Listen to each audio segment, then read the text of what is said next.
Hi అండి అందరికీ welcome back to my channel. ఈరోజైతే మనం మష్రూమ్ ఫ్రై ఎలా చేయాలో చూసేద్దాము. ముందుగా అయితే స్టవ్ పైన ఒక కడాయి పెట్టుకోవాలి. అందులో ఆయిల్ కొద్దిగా వేసుకోవాలి. ఆయిల్ వేడెక్కిన తర్వాత ఆవాలు వేసుకోవాలి.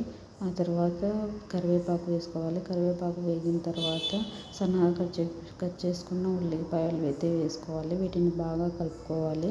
ఆ తర్వాత కొద్దిగా పసుపు ఇంకా కొద్దిగా ఉప్పు అయితే వేసుకోవాలి. ఇవి కూడా బాగా వేగిన తర్వాత సన్నగా కట్ చేసి పెట్టుకున్న టమాటా ముక్కలు అయితే వేసుకోవాలి. వీటిని కూడా బాగా కలుపుకొని మూత పెట్టుకొని ఒక 5 నిమిషాలు బాగా మగ్గనివ్వాలి. అవి కూడా మగ్గిన తర్వాత కట్ చేసి పెట్టుకున్న మష్రూమ్ని ఇందులో వేసుకొని బాగా కలుపుకోవాలి.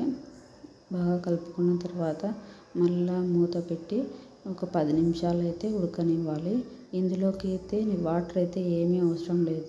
బాగా కలిపిన తర్వాత మూత పెట్టి ఒక 5 నిమిషాలు బాగా ఉడకనివ్వాలి. ఆ తర్వాత 1 టీ స్పూన్ కారం పొడి, 1 టీ స్పూన్ ధనియాల పొడి, ఇంకా కొద్దిగా చికెన్ మసాలా కూడా వేసి వీటినన్నింటినీ బాగా కలుపుకోవాలి.